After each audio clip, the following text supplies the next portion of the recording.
locked in the loge aux folles, have fallen quiet. Marguerite takes her headdress off. She shouldn't be in her office after sunset. By now, she should be sitting in her garden, under the blossoming mimosa, with its thick bouquets that remind her of gentlemen's wigs. There, surrounded by daisies and asphodels, even after all these years, she can forget what La Salpêtrière really smells like. She opens a thin folder. Her hands have become clumsy, shake unexpectedly, and last year's list almost escapes under the desk. She catches it before it reaches her lap.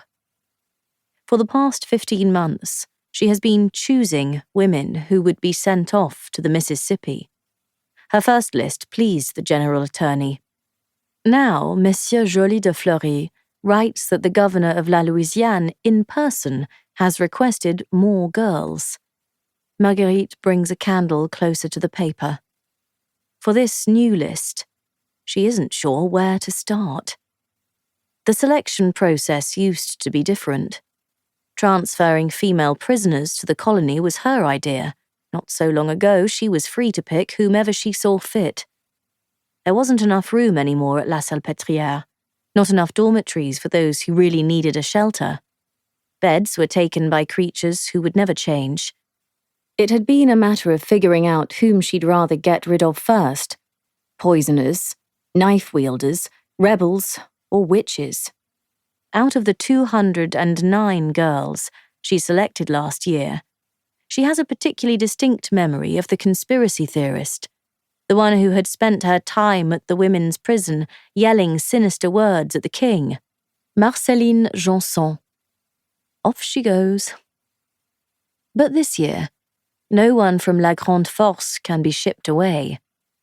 Monsieur Joly de Fleury insisted Governor Bienville does not want any more prisoners. Instead, around 90 fertile, soft-spoken, capable girls, which means repentant women from La Salpêtrière's Maison de Correction, or girls from its orphanage, La Maison Saint-Louis. She immediately pictures 12-year-old Charlotte Couturière, the red-headed orphan with the beautiful voice, travelling to unknown, barbarous La Louisiane, a land that inspires more fear than wonder in Marguerite. No, not Charlotte. She'd keep the child safe at La Salpêtrière. In a few years, she could become a sœur officière here. Marguerite tells herself that she needs stronger women for the Mississippi. She stirs her feather in the ink.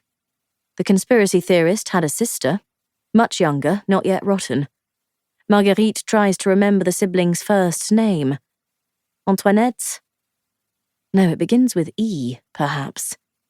She thinks of her own sister, of the way people always struggled to understand how the strict supérieuresse of La Salpêtrière and the elegant Marchioness d'Argenson, wife of a retired chief of police and mother of the current one, had grown up in the same house. Under Passagère de la Baleine, she writes, Une, Étiennette, ou Antoinette? Janson, entre 15 et 17 ans. Only 89 to go. Marguerite leans back in her chair, and the pain bubbles all the way up from her feet to her neck. In the pot, the ink remembers the circles her feather drew. Madame. On the other side of the door, the woman repeats the word plaintively, interrogation the only tone her voice knows.